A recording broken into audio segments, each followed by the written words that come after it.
Hello friends, welcome to my channel. இந்த video எதுக்குன்னு பார்த்தீங்கன்னா, ஆன்லைனில் நம்மளை எப்படிலாம் ஏமாற்றி காசு பிடுங்குறாங்கங்கிறது தான் பார்க்க போகிறோம். அதுக்கு முன்னாடி என்னோடய சேனலை போய் விசிட் பண்ணி பாருங்கள். நான் ஆரி ப்ளவுசஸ் அண்ட் சாரீஸ் சேல் பண்ணிகிட்ருக்கேன்.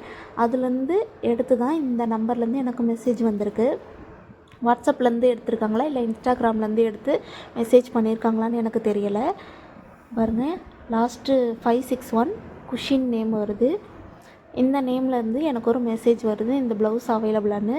நான் ப்ரொஃபைல்லாம் செக் பண்ணி பார்த்துட்டு ஒரு பொண்ணு தான் இருக்குங்கவும் நானும் நம்பி மெசேஜ் பண்ணுறேன். உங்களுக்கு அவைலபிளாக இருக்குது, ஆர்டர் கன்ஃபார்ம் பண்ணுங்கன்னு பேசுகிறேன். இந்த கலர் எனக்கு வேணும், டெல்லிக்கு அனுப்ப முடியுமான்னு கேட்குறாங்க. நானும் அவைலபிள் அனுப்ப முடியும் அப்படின்னு சொல்கிறேன். அந்த ப்ளவுஸோட ரேட் 999, அதாவது 1000.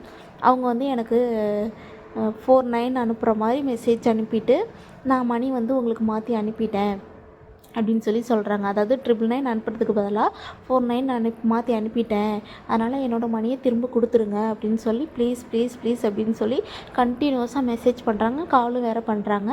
நான் யாரா அது நமக்கு கண்டினியூஸாக கால் பண்ணுறாங்களேன்னு உள்ளே போய் பார்த்தா இந்த மாதிரி சேட் பண்ணுறாங்க. அவங்க சேட் பண்ணதுக்கப்புறம் ஓகே வெயிட் அப்படின்னு சொல்லிட்டு நான் போய் எல்லா இடத்துலையும் செக் பண்ணி பார்க்குறேன். ஃபோன்பேயில் போகிறேன். ஃபோன்பே போயிட்டு ஹிஸ்ட்ரி செக் பண்ணுறேன். இப்போ மணி நமக்கு அனுப்புனாங்கன்னா அவங்க நேம் தானே ஃப்ரண்ட்டில் நிற்கும். அந்த மாதிரி எதுவும் வந்திருக்கா அப்படின்னு சொல்லி பார்க்குறேன். அந்த மாதிரி எந்த எவிடன்ஸும் இல்லை. உடனே பேலன்ஸ் செக் பண்ணுறேன். நான் பேலன்ஸும் நமக்கு கிரெடிட் ஆகவே இல்லை. அப்போவே ஒரு மாதிரி ஒரு டவுட் இருந்துச்சு. அதுக்கப்புறம் கூகுள் பே போகிறேன். கூகுள் பே போனோம்னா அவங்க நேம் ஃபஸ்ட்லேயே நிற்கிது. இந்த மாதிரி அவங்க நமக்கு 10,000 பெய்டு அப்படிங்கிறது மாதிரி க்ரியேட் பண்ணியிருக்காங்க. அவங்களே ஃபேக்காக க்ரியேட் பண்ணியிருக்காங்க. க்ரியேட் பண்ணி எனக்கு வாட்ஸ்அப்லேயும் அதை அனுப்பியிருக்காங்க. நான் உனக்கு 10,000 அனுப்பியிருக்கேன், என்னோடய மணியை ரிட்டன் கொடுத்துருங்க, ப்ளீஸ் கொடுத்துருங்க அப்படின்னு சொல்லிட்டு அவங்க மெசேஜ் பண்ணுறாங்க. நான் கம்ப்ளீட்டாக செக் பண்ணி பார்க்குறேன். அவங்க அனுப்புன மாதிரி எந்த எவிடன்ஸும் இல்லை.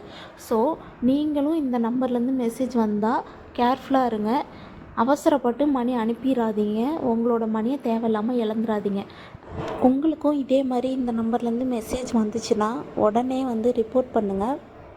இல்லைனா பக்கத்தில் ஏதாவது ஸ்டேஷன் இருந்தால் போய் கம்ப்ளைண்ட் கொடுங்க.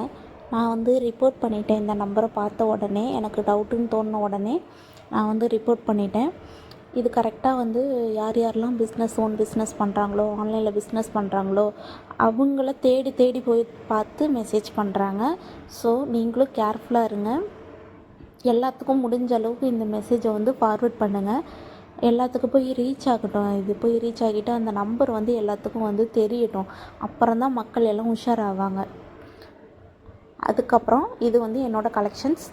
நீங்கள் என்னோடய கலெக்ஷனை பார்த்துட்டு பிடிச்சிருந்துச்சுன்னா என்னோடய சேனலை லைக் பண்ணுங்கள்.